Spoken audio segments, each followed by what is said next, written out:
Agradecemos su presencia en esta transmisión en torno a los fenómenos autolesivos, la clínica de los fenómenos autolesivos. Cabe agradecer a Alejandro Rodríguez su presencia y su apoyo para con este tipo de eventos, este tipo de charlas.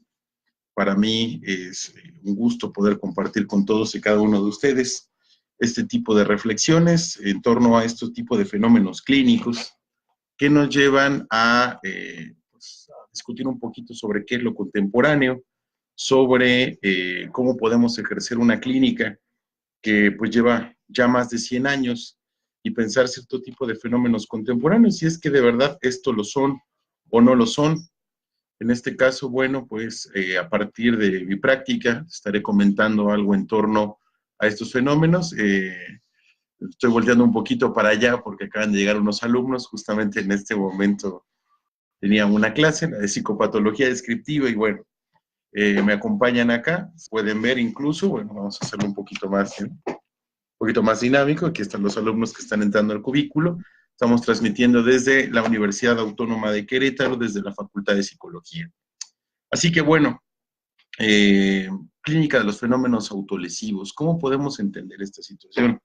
Básicamente quisiera hacer una especie de señalamiento en torno a la estructura de trabajo en la que voy a tratar de hablar acerca de este tipo de fenómenos, y pues ojalá podamos contar con algunos comentarios de su parte, alguna duda será esclarecida en su momento.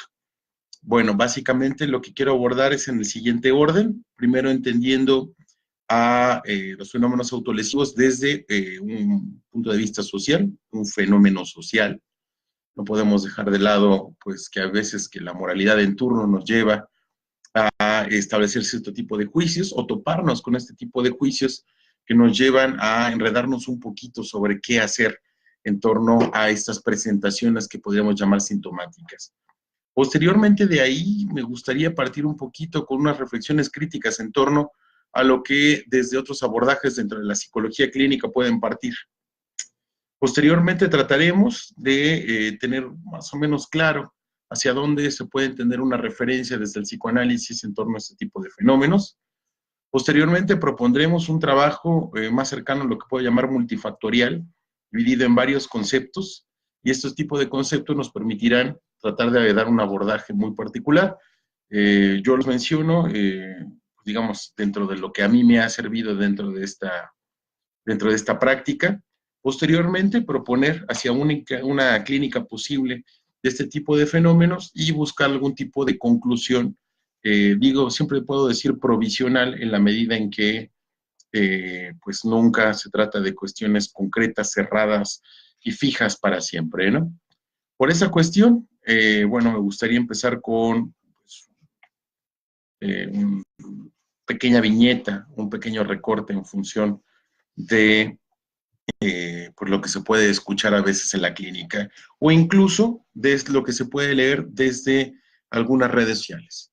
Particularmente voy a dar lectura a una pequeña viñetita, que más bien es un comentario de una paciente, una chica que vamos a llamar J, de 19 años, que comenta lo siguiente: si anoche nos separamos con mi novio, fue algo que hizo él, yo no quería.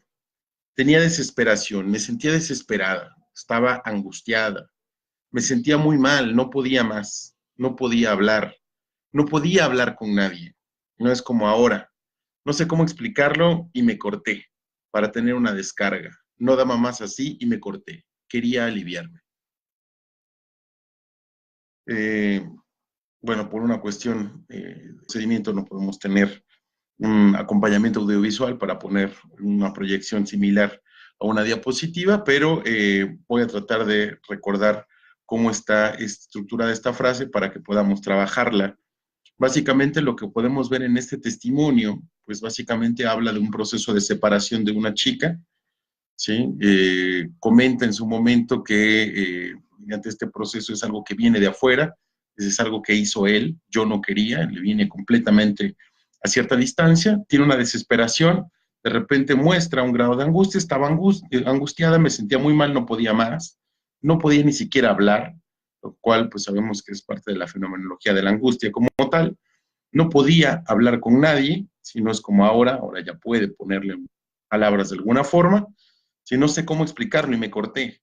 ¿Por qué? En este caso, para tener una descarga, ¿ok? Y esto es llamativo, ¿por qué? Porque normalmente, bueno, nosotros pensamos que este tipo de fenómenos, nombre, genera cierto tipo de morbo, hay que comentarlo de esta forma.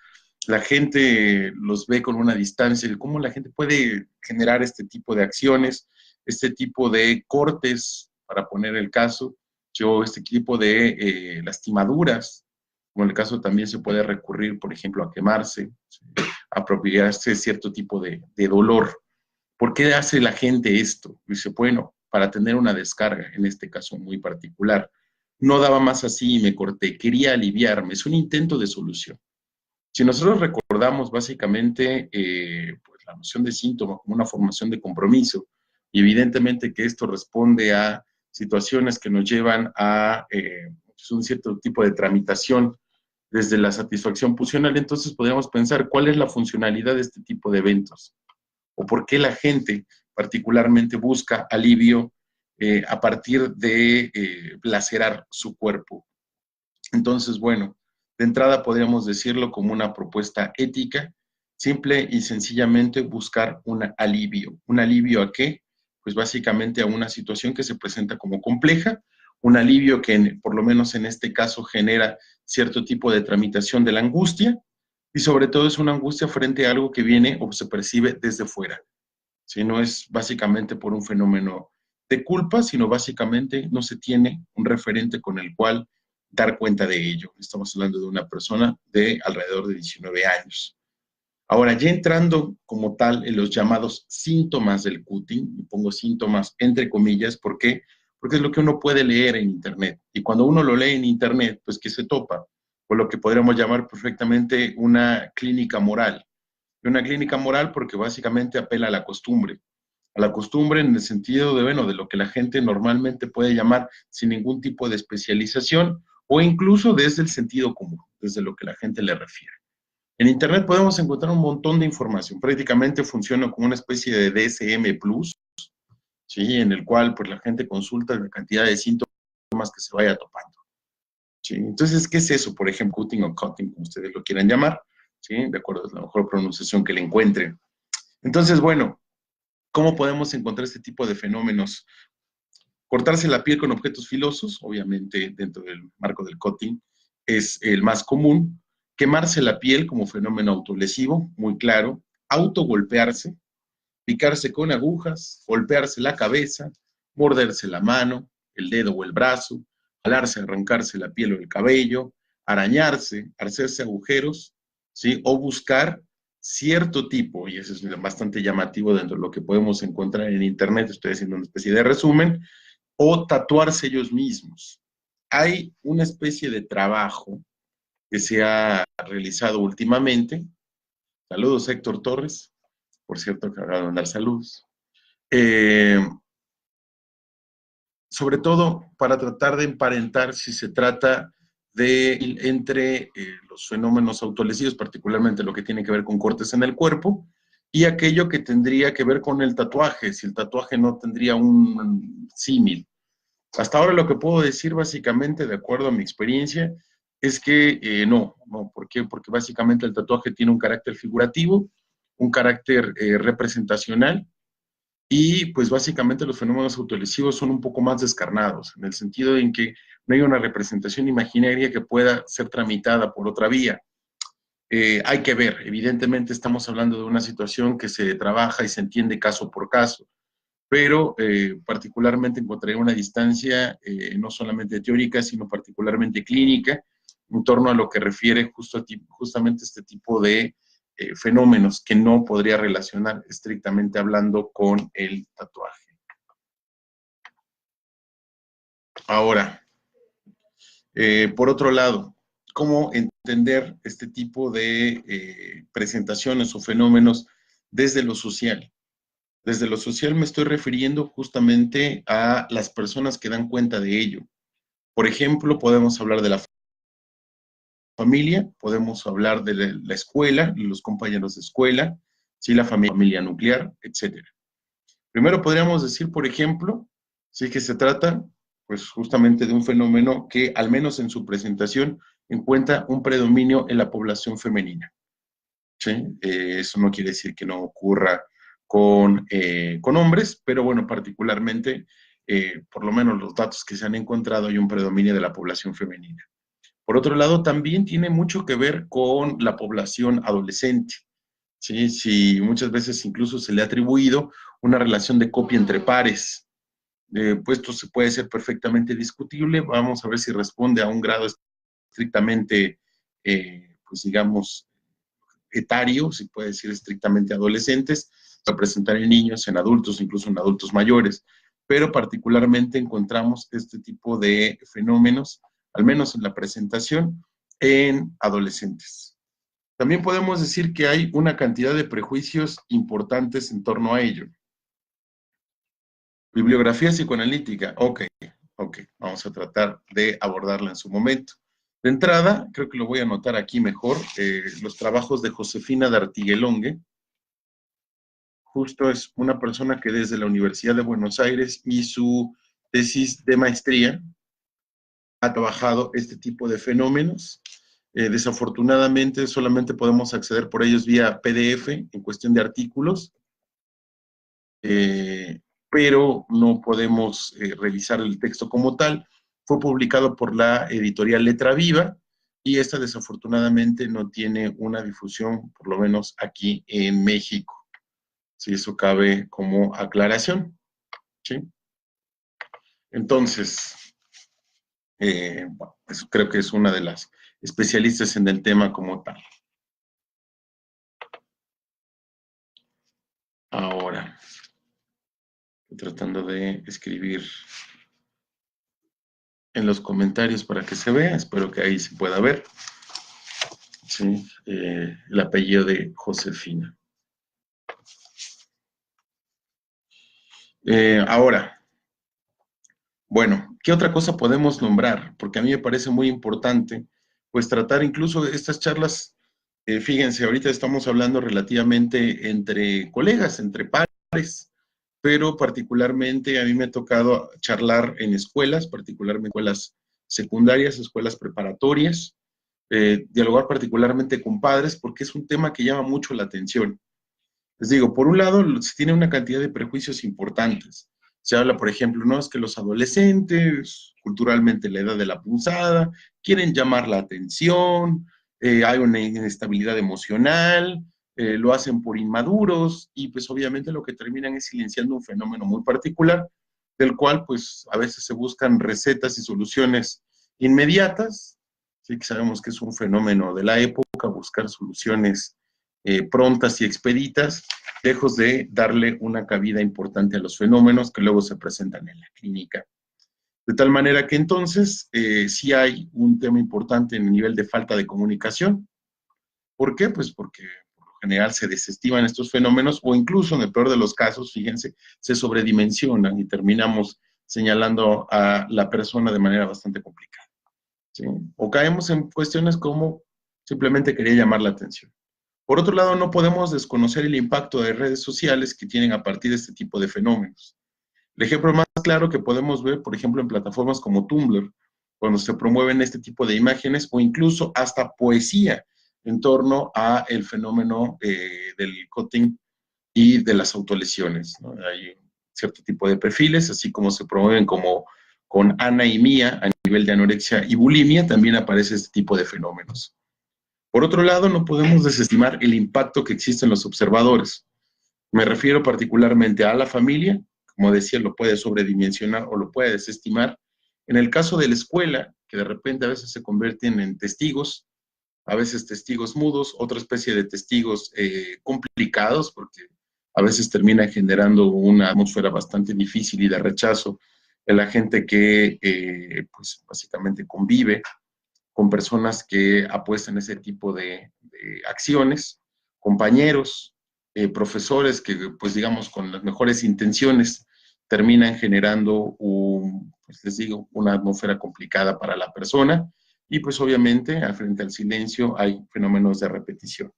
Y por otro lado, justamente asimilar, yo diría sin razón, pero bueno, pues hay veces que el sentido común invita a reflexiones inmediatas, hacer un símil con el tatuaje, cuando básicamente, pues en este caso hay todo un proceso cultural que invita al trabajo, pues incluso pictórico que representa un tatuaje, que tiene mucho, pues digamos, mucho que ver, insisto, con el fenómeno artístico, más allá justo del corte y de fenómenos de reproducción por este tipo. Ahora, dicho esto, teniéndolo desde una perspectiva social, me gustaría darle cabida a lo que, pues digamos, otro tipo de abordajes terapéuticas o psicoterapéuticas han dado en función, pues digamos, de cierta difusión por redes sociales, por la red, etcétera.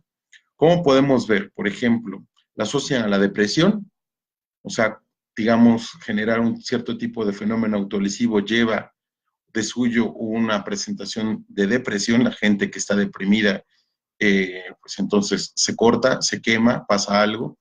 Esto es fundamentalmente, insisto, un prejuicio. Por otro lado, que se trata de baja autoestima, por eso no valoran su cuerpo y lo hacen. Que se trata de un intento de suicidio, esto es fundamental para tratar, pues digamos, con pinzas este tipo de presentaciones. ¿Por qué? Porque, bueno, un intento de suicidio es completamente diferente, tiene otro tipo de intencionalidad y otro tipo de manejos, así que sería muy importante no quedarnos solamente con esto. Por otro lado, fenómenos que refieren estrictamente a la ansiedad y por ende tienen que ser medicados. Hay que tomar cierta distancia conforme a esto para que no exista un cierto tipo de pues adormecimiento del síntoma y a la hora de la hora, pues con tal de generar una tranquilidad para el medio ambiente, tanto familiar como personas que puedan rodear a una persona que tenga este tipo de presentaciones, pues básicamente pues podemos generar lo peor. Es una persona que no controla sus impulsos, es una persona impulsiva.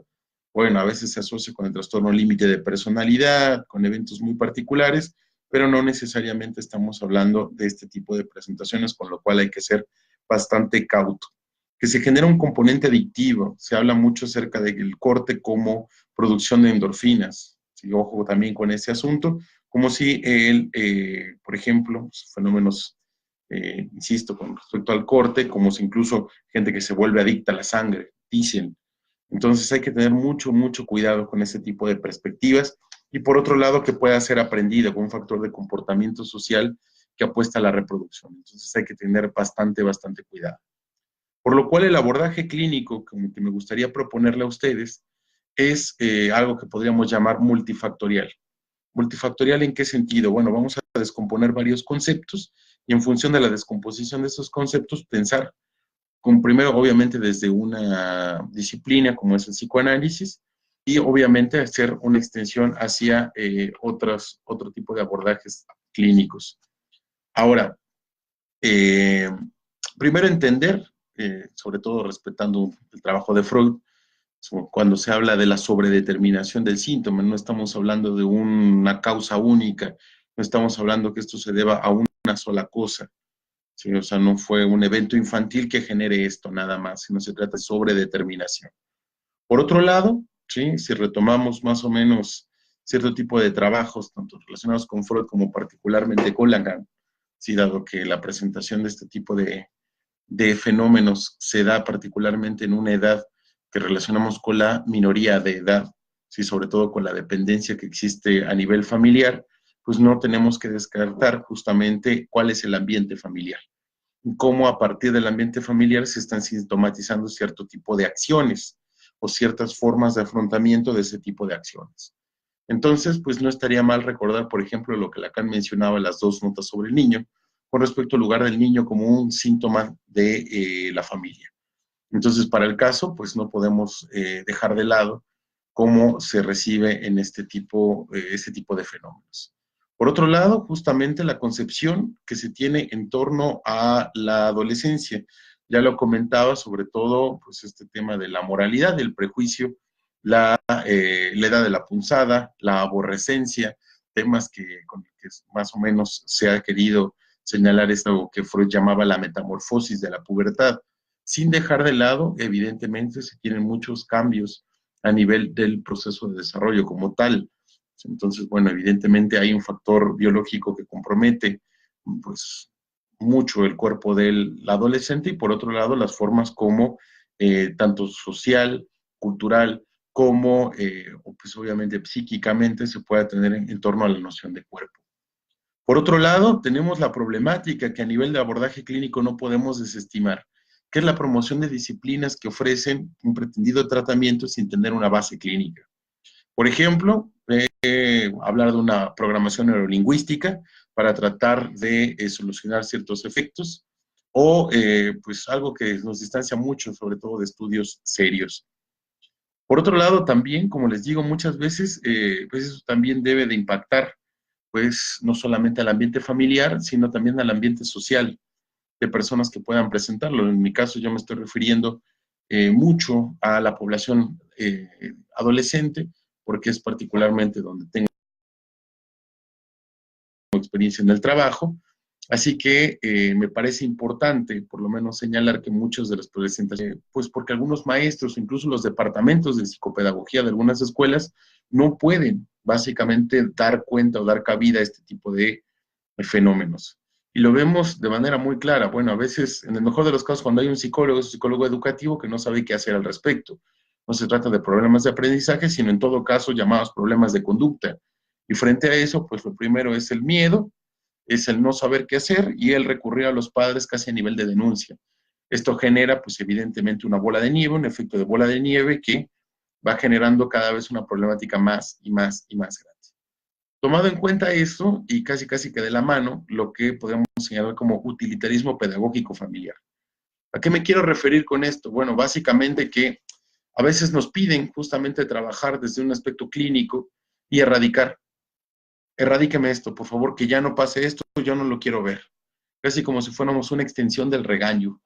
De esa manera, pues evidentemente no estamos apostando a la erradicación de estos fenómenos, sí, directamente, porque sabemos que si partimos de la idea de sobredeterminación, esto no nada más es erradícame el corte, porque aparte es otra cosa, ¿no? Se vuelve un fenómeno bastante complicado a nivel de historia de vida de la persona. Si es un corte, pues digamos que tenga cierto lugar que pueda ser visible en lo futuro, pues esto generará problemas, en la medida en que pues todo el tiempo la persona estará marcada por este tipo de eventos, que si en algún momento respondieron a un acto, a una situación muy específica, como en el caso de la chica que comentaba de 19 años que respondía a una separación de pareja, imagínense lo que resultaría al cabo de unos 10, 15, 20 años, ¿no?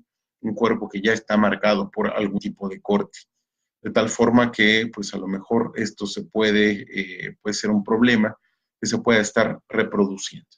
¿Y qué lugar entonces tomamos en el proceso clínico? Si somos convocados por una escuela, si somos convocados por padres de familia, si somos convocados en un consultorio privado o en una institución.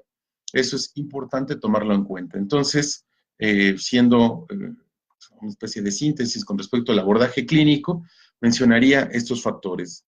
¿Sí? Primero, entender esto como una presentación sobredeterminada, que no tiene una sola causa. Entender justamente desde la presentación familiar, cuando se trate de menores de edad. La concepción que se tiene en torno a la adolescencia me parece también fundamental. Tomar en cuenta si es que ha habido abordajes previos, porque muchas veces se tiene, no sé, algún familiar psicólogo que pueda recomendar tal cosa y a la hora de la hora sabemos que, como dice el autor, el camino al infierno está tapizado de buenas intenciones. A veces, justo si esto ha tenido un abordaje extenso en el sentido escolar, algún departamento de psicopedagogía y qué se hizo, y sobre todo tomar pues, recaudos con respecto a esto que llamo utilitarismo pedagógico familiar, qué se nos pide hacer. Dicho esto, entonces no queda más que pensar cuál sería la importancia o el rol que tomaríamos como personas practicantes del psicoanálisis frente a este tipo de eventos. Yo diría, bueno, primero tenemos que tener en claro, o debemos de tener en claro, psicoanálisis como una apuesta por la significación. Esto, pues básicamente lo tenemos desde la historia misma de la disciplina que practicamos. Básicamente, cuando al síntoma histérico se le atribuyó una significación, algo quiere decir eso. ¿Sí? Por tanto, entonces es una apuesta a la palabra, es una apuesta por el discurso, a la famosa talking cure de la que en algún momento Ana O sugería trabajar a Freud. De esa forma, entonces, podemos cada vez más tomar en cuenta esta presentación como un querer decir. Y de esa manera, en buscar un querer decir, ¿qué quiere decir ese corte? Simplemente o ese fenómeno, o esa marca, o ese dolor. ¿Hacia quién va dirigido? ¿Va dirigido hacia los padres? ¿Va dirigido hacia una pareja? ¿Qué noción toma la persona al realizar este tipo de actos, este tipo de eventos? Y sobre todo, no desestimarlos o, insisto, sobredimensionarlos, sino que darles un lugar. Tampoco podemos desconocer que justamente cuando se hablaba del fenómeno histérico, pues sí, ocurrieron cuestiones muy similares. Sí, la gente decía, bueno, estas mujeres, fíjense, población femenina, que manifestando eventos corporales, en este caso síntoma histérico, pues sin tener algún tipo de registro médico comprobable, ¿sí? O sea, no causalidad médica comprobable, entonces, pues manifestaban ciertos padecimientos. Con lo cual, entonces, pues lo único que decían era, pues, por lo cual, pues se tenían tratamientos bastante complicados en torno a lo que ellas manifestaban. De esa manera, pues se silenciaba un proceso y generaban procesos de exclusión. Hay que tener en cuenta algo, que esto particularmente también vemos cómo se empieza a reproducir con este tipo de fenómenos. Mencionaba particularmente jóvenes, mujeres, ¿sí? Eso no quiere decir, insisto, que no ocurra en población masculina, simplemente hay que mencionar cierto símil. Ahora, lo que se desestima, querer llamar la atención, o etcétera de cosas, o silenciarlo vía un medicamento, y a la hora de la hora, ya sea antidepresivo o ansiolítico, de la hora de la hora, pues nos ponemos a reflexionar en toda la situación, pues digamos que pueda incurrir tanto a nivel familiar como demás. Entonces, bueno, aquí estamos hablando de un síntoma puesto en el cuerpo, habitado por un lenguaje. Al cabo del tiempo, eso daría origen y génesis al psicoanálisis, su sentido clínico. Es un dolor hecho de palabras, bien que mal. Sí, eso básicamente lo demostró Freud junto con Breuer desde los estudios sobre la histeria en adelante. Con esto, pues básicamente estaríamos viendo que algo similar ocurría, bueno, algo similar ocurre con este tipo de padecimientos. Básicamente es un dolor, es un dolor psíquico que se manifiesta mediante un acto, pero pues a través de un proceso de significación. ¿Sí? No simplemente es un acto sin sentido, sino básicamente estaríamos apostando a la noción de inconsciente como un saber no sabido. ¿Sí? ¿Qué es lo que no se está transmitiendo a partir de eso? ¿Sí? Y qué manifestación de causalidad psíquica hay al respecto. Entonces, bueno, si nosotros partimos del análisis como una pregunta por el padecimiento, pues básicamente estamos tratando de ver qué quiere decir eso. Hay que recordar justamente con Lacan que el trabajo, particularmente con la histeria, justamente los llamaban los jeroglíficos. Entonces, bueno, en esta apuesta de significación, algo quieren decir sus marcas, esas presentaciones de dolor vueltas a la carne. Ahora, el trabajo multifactorial o la noción de conceptos que en lo personal me han servido para trabajar este tipo de fenómenos son los siguientes. Primero, entender la noción que de adolescencia podemos partir desde Freud a relacionar con otros autores. La angustia como otro concepto importante a tomar en cuenta, la noción de cuerpo y por último la noción de dolor. Dolor físico, dolor psíquico, ¿sí? Y sobre todo el carácter estructural de este tipo de fenómenos.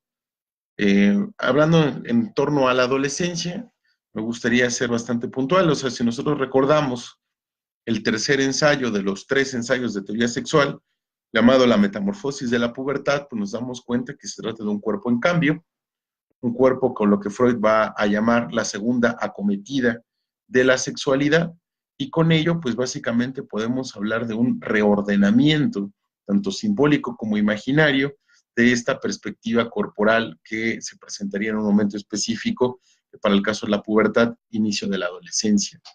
Por otro lado, no podemos más que también destacar esta noción de lo infantil, vuelto como una característica, como un registro de lo que se percibía antes como una cuestión de la infancia. En ese sentido, bueno, pues pensar qué de lo infantil se reproduce hoy en día en, pues digamos, en este tipo de presentaciones que van más allá en este sentido, en el carácter de la adolescencia. También, obviamente, la sexualidad infantil, vuelta en su carácter perverso polimorfo, pues ahora a esta forma de presentación que hay en la adolescencia. ¿Sí? Algo de la adolescencia muta, ¿sí? En ese sentido de metamorfosis, y se presenta en este cuerpo extraño, en este cuerpo el que hay que volver a identificarse en cada una de estas presentaciones que va teniendo, desde la manifestación biológica en adelante. Entonces, ¿qué cuerpo hay en el adolescente? Me parece que regresa la pregunta y estamos tratando de pensar, pues justamente cómo estos fenómenos de reapropiación pueden pasar incluso por los cortes en el cuerpo, por eventos autolesivos en el cuerpo. No podemos dejar de destacar, por ejemplo, el trabajo que hace David Le Breton en torno a, por ejemplo, cómo las conductas de riesgo, particularmente en adolescentes, se presentan como una manera de generar cierto tipo de identificación, un lugar, ¿sí? Un lugar particularmente social, que es el lugar que le da Le Breton. Pero en nuestro caso, ¿qué lugar de significación se le está dando, se le está atribuyendo a partir de este tipo de eventos que generan un margen de dolor, una marca en el cuerpo? Pues bueno, eso sería una manera, esta exploración del mundo a través del propio cuerpo, algo que Freud ya señalaba como pulsión epistemofílica. ¿Sí? Entonces, bueno, ¿cuál es este límite? ¿Cuál es este lugar de riesgo que nos lleva a este tipo de cortes en la adolescencia? Por otro lado, no podemos dejar de señalar también cómo se empiezan a juzgar las funciones parentales a nivel de esta cultura vivida en el cuerpo que nosotros vamos a llamar complejo de Edipo. ¿Sí? Esta cultura vuelta a cuerpo del complejo de Edipo, ¿a qué me quiero referir particularmente? ¿Sí?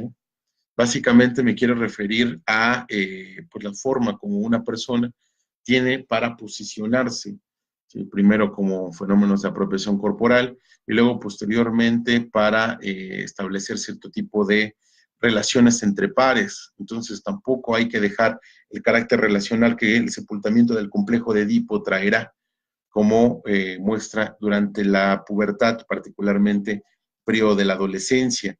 Recordarán entonces el inicio y la iniciación sexual que Freud destaca en la ciencia anatómica de los sexos. Esto es importante, ¿por qué? Porque, bueno, básicamente nos está hablando de una forma, como decía, de apropiación frente a pares. Entonces, no hay mejor manera de posicionarse frente a otro cuerpo sexuado que tomando en cuenta cierto margen de identificación. ¿Sí? Entonces, hay un juego de identidades al respecto donde se ponen a prueba muchas de las identificaciones que se habían logrado en la infancia o hasta determinado momento. Entonces, básicamente lo que tenemos es, insisto, un cuerpo que hace tambalear una identidad, ¿sí? Y que nos muestra justamente el estallamiento de las identificaciones. Por lo cual, cada una de estas marcas posibles o de estos eventos, lo que nos muestra justamente, estos son estos fenómenos de crisis. Frente a este tipo de fenómenos de crisis, vamos al segundo de los conceptos, la angustia, que nos llevaría a pensar en estas formas de irrupción de la angustia como tal. ¿Sí? Es irrupciones de la angustia que, como lo vimos en la clínica de Freud, desde 1895 hasta inhibición, síntoma y angustia, ¿de qué nos está hablando particularmente? Recordarán ustedes del concepto de angustia señal. En el concepto de angustia señal básicamente nos habla de una marca. ¿Sí? Es una marca frente a un evento que llevó a un desamparo, la llamada Hilflosigkeit por Freud. Si frente a este tipo de desamparos, frente a un no poder responder frente a un evento, que pues, por ejemplo en el caso de la adolescencia ya se empieza a marcar como lo mencionaba, pues básicamente encontramos el desamparo. ¿Cómo se puede responder frente a esa situación límite donde una persona fue requerida? Y frente a eso, pues entonces justamente aparece la marca, la forma de constatar la aparición de la marca, que más o menos nos estaría hablando en algunos de los casos de una posible angustia señal escrita, representada. Y en función de eso, pues la cantidad de repeticiones que estarían en torno a este fenómeno. Por otro lado, ¿sí? El tercero de los conceptos que nos remite a la noción de cuerpo, un cuerpo que evidentemente no es un cuerpo, pues digamos, físico, sino es un cuerpo por lo menos dividido en tres. En el caso de Freud, estamos hablando, por ejemplo, un cuerpo relacionado al yo. Para eso nos podemos remitir a el yo y el ello. ¿sí? Me parece particularmente que es en la parte 2 del Yo y el Ello, donde Freud habla de justamente de el yo como una proyección de una superficie, ¿sí? Algo lo que se puede retomar con Lacan en el estadio del espejo. Pero evidentemente sabemos que hay un carácter imaginario del yo, ¿sí? Hay un carácter, como ya estoy diciendo, una proyección de una superficie, ¿sí? Y como tal, ¿qué quiere decir? Es un evento de construcción. El cuerpo es una construcción como tal, que a la vez se ve conmovida justamente por fenómenos como podrían ser el dolor. Esta cita es una cita de Freud, insisto que está en el Yo y el Ello. El dolor da noticias sobre nuevas condiciones del cuerpo. De esa manera, entonces, entendemos que el dolor cambia o reconfigura la construcción corporal. Yo pongo, por ejemplo, este ejemplo en clases. O sea, si una persona, pues a lo mejor no sabe dónde queda cierto tipo de eventos anatómicos, por ejemplo, el vaso, pero si tuviera alguna enfermedad que complicara el funcionamiento de dicho órgano, pues a lo mejor tendría más pendiente justamente o reconfiguraría su anatomía, por lo cual entonces el dolor da noticias, ¿sí? Nuevas sobre las condiciones del cuerpo, reconfigura la noción de cuerpo. Por eso entonces, sí, también tenemos que este evento, este cuerpo como construcción imaginaria, como proyección de una superficie, nos lleva, pues si bien es cierto, a una pretendida unidad, pero por otro lado, esta unidad se ve cerrada cada vez y cada vez y cada vez que se tenga que modificar voluntariamente algún evento del cuerpo, con el cual el corte, en su sentido volitivo, no se puede dejar de lado. Un corte en el cuerpo permite tener una acción sobre el mismo. ¿Frente a qué? Posiblemente frente a eventos que pues estén más allá de la persona.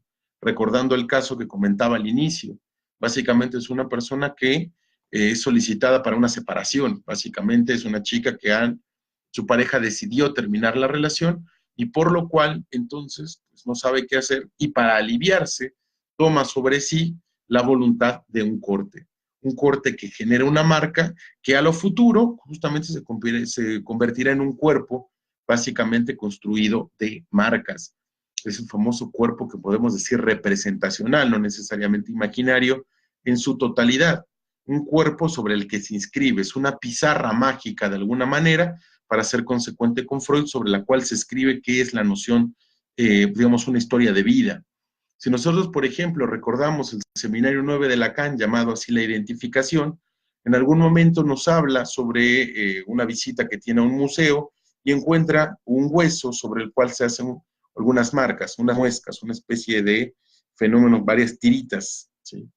Entonces, bueno, Lacan se pone a pensar cómo fue que, o a cuál habrá sido la historia por la cual se establecieron esas muescas, está pensando en la noción de trazo unario, pero fundamentalmente cuál fue la experiencia, ¿sí? Que llevó a hacer esa primera inscripción, sobre la cual se generaría una serie de fenómenos de repetición.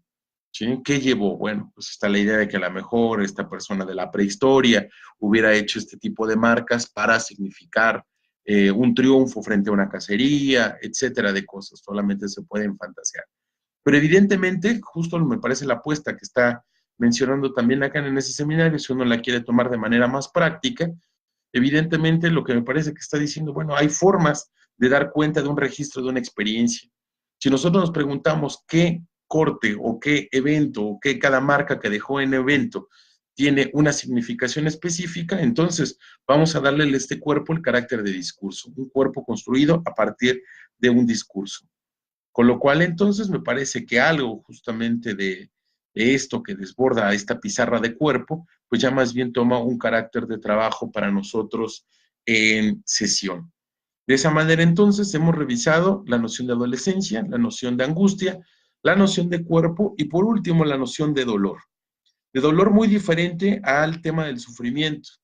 Fíjense, hay gente que de repente dice que el dolor ocurre, pero el sufrimiento es opcional. Incluso hay gente que lo ha vuelto como una especie de premisa casi hasta deportiva, ¿sí? Por el caso entonces, pues cabe pensar, ¿sí? Ese tipo de sufrimiento no se empieza a volver condicionante a través de la forma de autoinfligirse algún tipo de dolor. De tal manera que entonces, para pues hacer algo con ese sufrimiento desbordante, pues más bien se toma el carácter, pues un movimiento contrario, que es básicamente apropiarse de cierto dolor.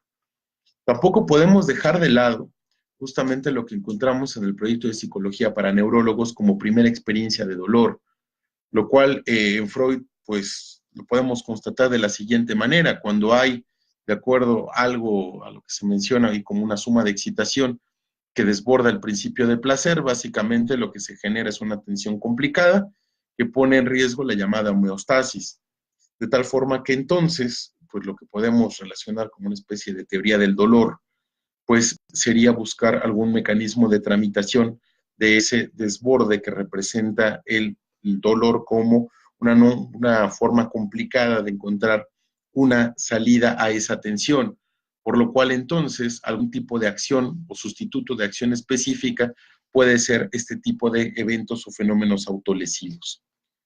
Ahora también cabe recordar una diferencia sustancial entre el dolor físico y el dolor psíquico, entendido en su momento como dolor moral, para lo cual entonces cabe pensar si el dolor físico no ocuparía el lugar de un beneficio primario, como en su momento fue pensado el beneficio primario de la enfermedad. Para esto les quiero compartir una cita de estudios sobre la histeria, lo pueden encontrar en la página 180 del tomo 2 de Freud. Básicamente la cita dice lo siguiente: es justo exigir a la teoría y preguntar, ¿qué se muda aquí en dolor corporal? La cauta respuesta rezará, algo desde lo cual habría podido y debido devenir dolor anímico. Con lo cual entonces estamos regresando al fenómeno de conversión, ¿sí? Esa es más o menos como la apuesta, la hipótesis central para abordar estos fenómenos. Estamos hablando entonces de un fenómeno conversivo, ¿sí? O sea, y pensarlo a partir de ahí hasta dónde, cuáles serían los alcances y limitaciones para abordarlo desde esta premisa. Recordemos también en un texto que se llama Sobre el mecanismo psíquico de los fenómenos histéricos, en los cuales pues, Freud publica junto con Breuer, llamado Comunicación Preliminar en Estudios sobre la Histeria, pero también se puede encontrar como texto aparte en el tercer tomo de las obras completas de Freud, repito, sobre el mecanismo psíquico de los fenómenos histéricos. Ahí, pues básicamente lo que comenta Freud es cómo hay una especie de paso de un dolor moral o dolor psíquico transmitido a través de un dolor psíquico tramitado por un puente lingüístico, así lo va a mencionar. Entonces, si nosotros pensamos en un puente lingüístico para el caso, entonces estamos apelando a una significación de estos eventos corporales. Insisto, hacer del dolor o hacer hablar al dolor, ¿sí? Una cosa que no podemos dejar de lado. Por lo cual entonces pasamos del dolor a la huella, a la marca, a un querer decir, y sobre todo cómo esto, para hacer más o menos una primera conclusión, cómo se genera un proceso, pues vamos a decir una especie de, me voy a atrever al concepto, una neoidentificación a partir de la marca, a partir de la huella, con lo cual pues justamente empezamos a ver que no es una conducta estereotipada, sino que empieza a tener cierto sentido en el momento en que se empieza a propiciar este tipo de fenómenos. En que muchas veces, muchos de ellos nos hablan justamente de un fenómeno de inscripción que toma más allá de eventos, gracias a Klaus Lowre por el comentario, más allá justamente de, pues, digamos, una inscripción corporal inmediata. Básicamente lo letra, como si así hubiera podido ser casi grabado. Si es un grabado corporal, es un grabado corporal que como responde a un cierto evento de desborde, pues más bien queda la pregunta, y ahí la diferenciación con el tatuaje. El tatuaje tiene cierto monto de premeditación, aunque insisto, hay que ser cauto en el caso por caso, como hay algo que queda grabado, y por otro lado, cómo darle un carácter de discurso a ese cuerpo. Hay que volverlo discursivo, hay que retomar el carácter de discurso por el cual el cuerpo es construido como tal. De tal manera que entonces, si no estamos apelando a ese silencio de la pulsión, recordemos justamente el silencio puro de la pulsión de muerte, así nombrado por Freud, que básicamente lo que combinaba es a la compulsión de repetición. Entonces, lo que puede ser un evento justamente que puede generarse una posibilidad, digamos, de apertura representacional en otro sentido, queda combinado justamente a un proceso de repetición cuando no de iteración de cada vez y de cada vez y de cada vez, que nos puede llevar a un fenómeno bastante complicado, hoy en día llamado de impulsiones.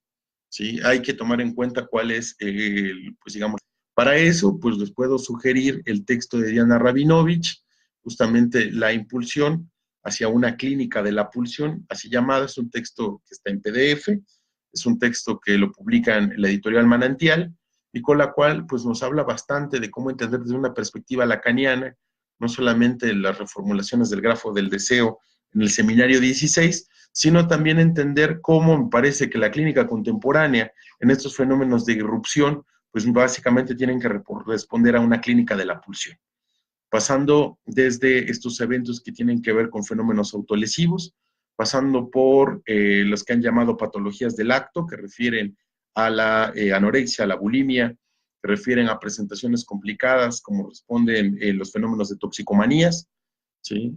A veces que se pierde el discurso en una toxicomanía y se vuelve una repetición constante sin saber para dónde va el asunto. Entonces, me parece que son cuestiones que podemos tomar en cuenta hacia una clínica de la pulsión, siguiendo la recomendación de Rabinovich.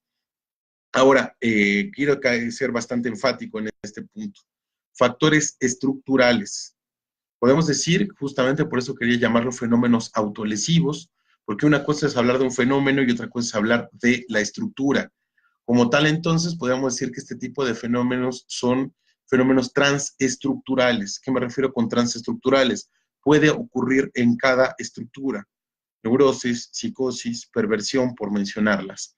Para el caso, justamente cumple una función determinada de acuerdo a la estructura. Por ejemplo, podemos mencionar los cortes, así lo menciona Josefina D'Artiguelongue, los cortes son una extracción de goce en la psicosis. Para esto puedo poner un caso. Recuerdo que en algún momento, haciendo acompañamiento terapéutico, había una persona, una chica particularmente, que pues básicamente lo que realizaba era pues ni siquiera incisiones, sino básicamente cortes bastante profundos, ¿sí? Casi casi como una forma de arrancarse la piel, una cosa muy muy complicada.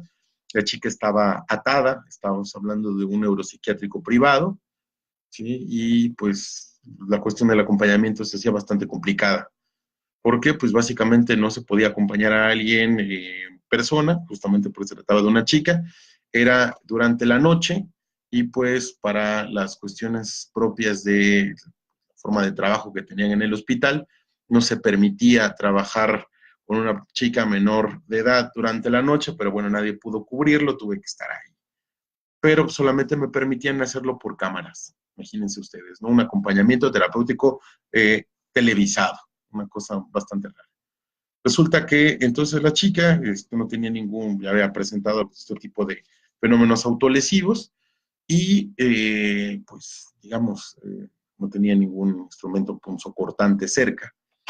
Se para al baño y empieza justamente a frotarse con el grifo, la llave del agua, y esto empieza a generarse un agujero en el brazo, hasta que llegan los enfermeros, enfermeras, la vuelven a atar, la medican, etcétera, de cosas, ¿no? A partir de ahí se autoriza que tenga ya mi presencia física en el lugar. Justamente hablando con ella, después de que ella me miraba de manera bastante particular, el tema de la mirada era un tema importante para ella, porque básicamente lo que terminaría refiriendo es que ella tenía ojos en el cuerpo y que pues ella se estabilizaba o les daba más tranquilidad que alguien la acompañara, porque entonces podía hablar de esos ojos que tenía en el cuerpo. Básicamente lo que ella quería arrancarse eran los ojos, de los cuales era siempre mirada desde adentro. Era un tema bastante particular que refería en este sentido a una estructura psicótica. Por eso entonces el cuerpo como forma de extracción de goce, básicamente es lo que se arrancaba, eran los ojos que le lastimaban mediante esa mirada.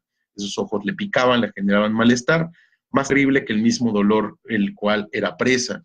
¿Sí? Esto por mencionar una presentación. Los cortes en el cuerpo como modalidad perversa, como una forma de dar a ver, ¿sí? Como una forma de mostrar.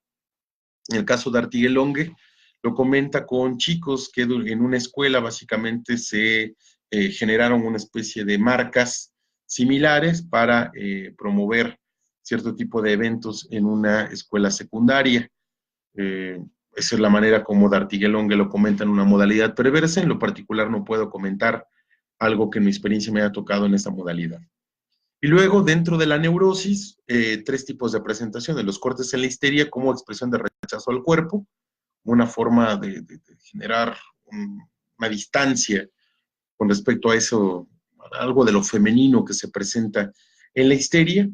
Otro, como cortes, como función significante de la demanda, bueno, más o menos un querer decir. Recuerdo el caso de una chica que particularmente se realizaba estos cortes cuando los padres discutían por alguna razón que ella conocía en secreto, sobre la infidelidad de uno de los padres, y cuando los padres discutían, pues digamos, la chica se encerraba en el baño y realizaba este tipo de situaciones, con lo cual respondía a cierta situación, ¿no? Sobre todo a una distancia bastante particular. Era una especie de querer decir que ella lo sabía con un monto de culpa muy particular, pero pues evidentemente estos cortes, a diferencia de lo que se cree en el sentido común, no son para llamar la atención, ¿sí? Sino en esos cortes muchas veces se realizan en partes del cuerpo muy particulares. O sea, por ejemplo, si se realizan cerca de las muñecas, normalmente son tapadas con algún tipo de pulsera. Se pueden realizar en la cara superior de los muslos, que son tapados por algún, no sé, un pantalón, falda, un short, o incluso en el vientre, cerca del ombligo, para que tampoco sean vistas de esa manera. Esto tomando en cuenta la mayor cantidad de presentaciones de las cuales puedo dar cuenta. Y otra, también así la va a llamar D'Artiguelongue, cortes como reparación real sobre el imaginario del cuerpo, como formas de reajustar, muy parecidas al caso de la anorexia, ¿sí? Como retomar cierto ámbito, puedo decirlo incluso estético, sobre esta cuestión real del cuerpo, sobre la cual no se puede tener mayor discurso. Entonces, bueno, insisto, cortes como forma de extracción de cuerpo en la psicosis, cortes en el cuerpo como modalidad perversa, cortes en la histeria como expresión de rechazo del cuerpo, como una especie de factor de alejamiento sobre lo que en la noción de cuerpo en ese momento se pueda tener, cortes con función de significante en la demanda, así como ya comentaba en el caso específico de esta chica, o cortes como reparación real en lo imaginario del cuerpo, ¿no? Como una especie de readaptación corporal. De tal manera que entonces, fíjense nada más, comento una cita que por ahí encontré en el seminario 11 de Lacan, la página 214, para quien guste checarla, hablando sobre la alienación y la separación, tema que también nos puede convocar para revisar pues dentro de los fundamentos, al menos freudo-lacanianos, que podemos mencionar. Fenómeno de alienación y separación, cuando el corte forma parte de un proceso de alienación a algo o cuando forma parte de un corte con algo, ¿sí? En este caso, dice, la incisión tiene precisamente su función de ser para el otro, o sea, tiene una marca de un ser para el otro, de situar en él al sujeto, señalando su puesto en el campo de las relaciones de grupo entre cada uno y todos los demás. Es evidentemente Lacan está hablando de no fenómenos autolesivos, ni del cutting, ni nada de esto. Está hablando de la incisión que se realiza justamente entre sujeto y otro a partir de la determinación que este otro tendría. Pero también justamente en el proceso de separación algo se está jugando. Y hay que pensar si no, este tipo de cortes también están hablando justamente de un corte, de una forma de parirse a sí mismo, así como lo menciona Lacan, a partir de estos eventos de separación. Si nosotros vamos en contra de estas presentaciones, ¿qué tenemos por resultado? Básicamente tenemos la posibilidad de generar aún más silencio, de adormecer esto por un psicofármaco, o básicamente de decir cuál es este proceso de separación, y ahí lo que pretendidamente podría ser un tratamiento mejor para la persona, lo que terminamos es, insisto, orillándola hacia el acto. Recuerden ustedes que normalmente cuando el silencio se presta ahí, cuando no hay posibilidad de representar algo, enseguida podemos tener básicamente tanto un acting out como un pasaje al acto. Cuestiones que nos pueden llevar a cierto tipo de problemáticas, que a lo mejor algo que tenía que ver con una conducta que tenía una significación bastante más, vamos a ponerlo así, aminorada, en el sentido de riesgo vital, y podemos combinar justamente a un riesgo vital a alguien. Con lo cual, a veces, pues justamente actuar de la mejor forma o teniendo las mejores intenciones, nos lleva a una problemática más grande. Ahora, ¿cómo pensar una clínica posible para tratar de ir concluyendo con esto, ya que nos acercamos a la hora? Hay que pensar justamente la función de la incisión, obviamente en la estructura. ¿A qué fines responde estructuralmente hablando? ¿Cuál es la función de este síntoma como formación de compromiso? Sobre todo, ¿cuáles son las características que a nivel de sobredeterminación podamos tener? Segundo, la posibilidad de inscripción, ¿sí? Y su discurso, hacer que esa marca, que esa huella, que ese evento que se generó a partir de esa autolesión, pues básicamente darle voz, darle palabra, justamente generar y retomar esta noción de cuerpo como discurso. Recordemos que básicamente nosotros trabajamos a partir de la promoción de una asociación libre, ¿sí? El establecimiento de una posición enunciativa, no nada más es el bla, bla, bla del enunciado y quedarnos con interpretaciones inmediatas, ¿sí? Porque para eso, pues básicamente ya tenemos esto de cortarse para llamar la atención y pues es obviamente de lo que estamos tratando de separarnos. Entonces, ¿cuál es esa posición enunciativa? Por otro lado, la instauración del propio cuerpo en un trama de lenguaje, básicamente para llegar a pensar, ¿sí? Si en esta forma de pensar la herida, no simplemente o la lastimadura, o el golpe, o la marca, no simplemente desde ahí, sino básicamente darle una noción de letra que pueda, insisto, manejarse desde una posición de discurso y trabajarse desde ahí. Evidentemente tenemos que pensar si esto no tiene otro tipo de determinaciones, pues justamente una forma de hacer frente a un embate de lo pulsional, ¿sí? Frente a algo que se presenta como impulsivo, o incluso si esto no es una cuestión más bien representativa de una alteridad imaginaria, para pensarlo en el caso de la adolescencia, si esto no responde estrictamente hablando a una identificación entre pares. ¿Sí? O sea, o esto que ya Freud comentaba en Psicología de las Masas y Análisis del Yo, como esta especie de contagio del internado de señoritas, básicamente puede ocurrir esta situación. ¿Sí? Otra cosa que podemos ver y que también resulta importante es retomar estos conceptos de alienación y separación. Alienación y separación, sobre todo, ¿por qué? Porque le da un lugar como que se podría estar trabajando.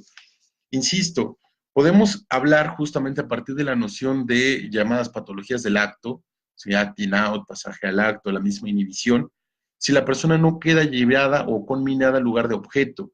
Y a partir justamente de este tipo de presentaciones o de fenómenos autolesivos, la persona no básicamente está tratando de buscar o tratando de ubicar una posición de separación y por ende justamente un lugar de sujeto.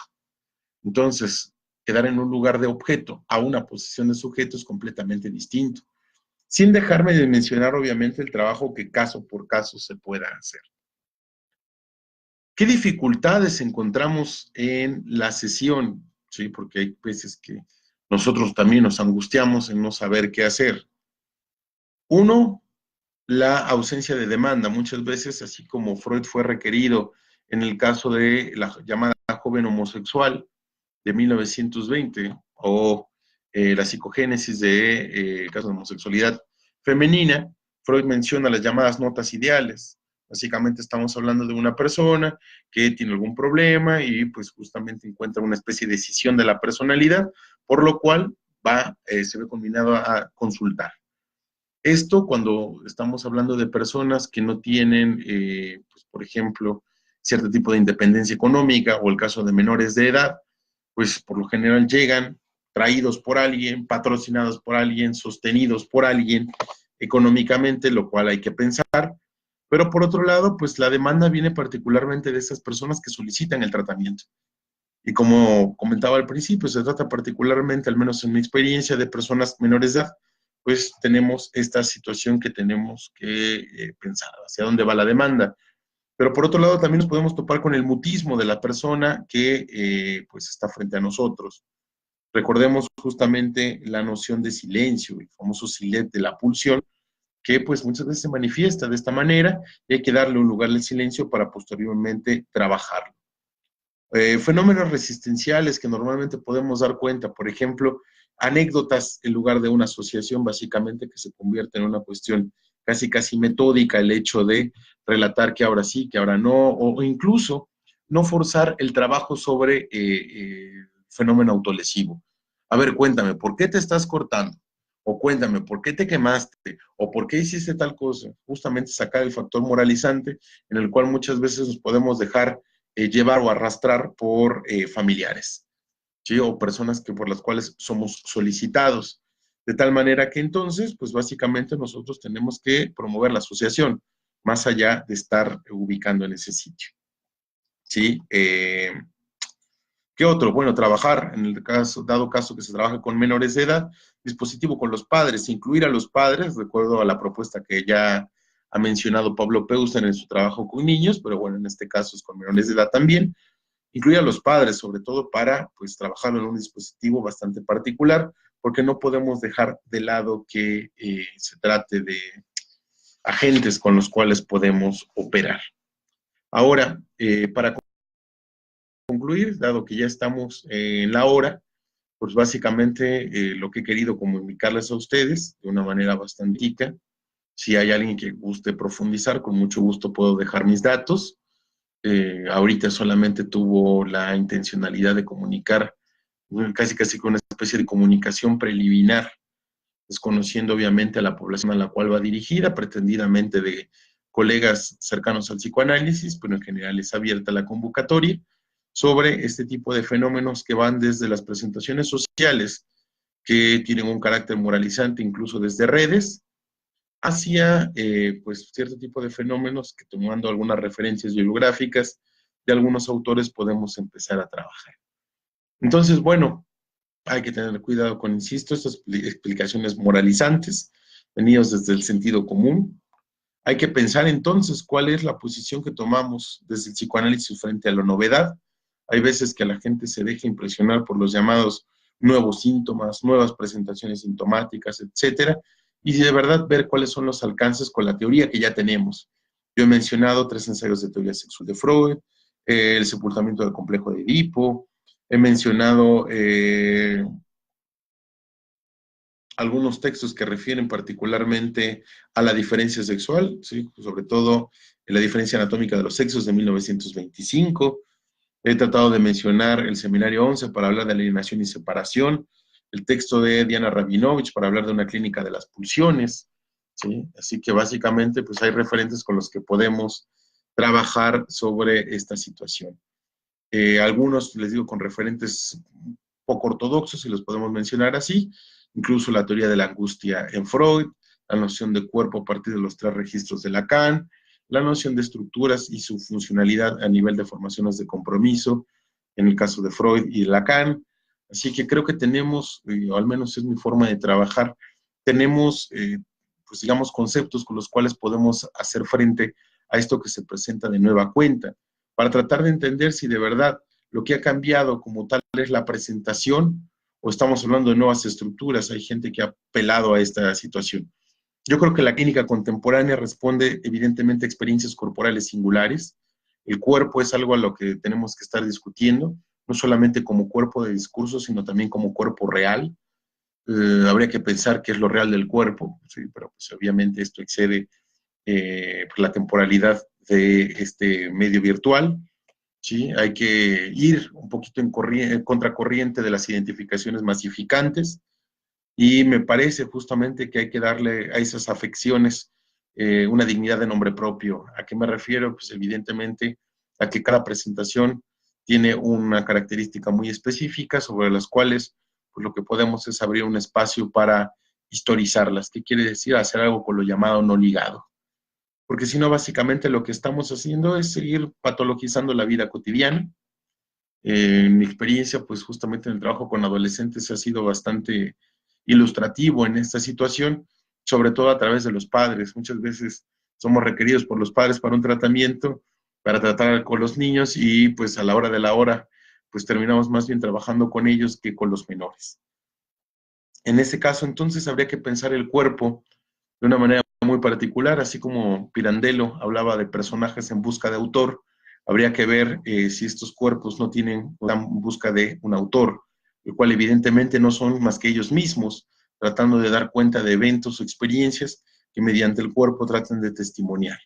Me parece que es otra manera, una forma más digna, clínicamente hablando, tanto para con las personas que lo padecen como nosotros, para tratar de dar cuenta de estos fenómenos que se presentan y que tanto llaman la atención de la gente. Esto es lo que podría mencionar por ahora. Si les digo, es básicamente un esbozo de un trabajo que desde el 2013 vengo realizando con poblaciones particularmente menores de edad y que refieren a fenómenos así llamados contemporáneos. Por sus comentarios, por sus likes, muchas gracias por sus reacciones.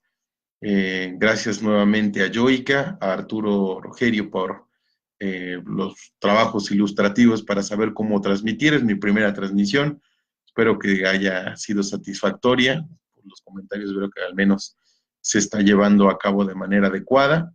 Por los alumnos que aquí me acompañaron y que me aguantaron viendo a la cámara, muchas gracias a todos ustedes. Y pues nos estaremos viendo en futuros encuentros dentro de la plataforma Yoica, particularmente mencionar dos de ellos. El primero, presentación o comentario de, pues sirve como, tomo como promoción, de mi segundo libro llamado Polifonías, ensayos psicoanalíticos. Más o menos estará saliendo entre marzo y abril, gracias al apoyo de Samuel Hernández y de Editorial Diván Negro, y también de Gabriela, con los que he estado trabajando este libro, y también comentar un curso que estaremos hablando sobre la noción de fantasía y fantasma desde Freud y desde Lacan en el transcurrir de la clínica analítica. ¿Sí? Estaremos informándolos sobre estos eventos. Por su atención, muchas gracias.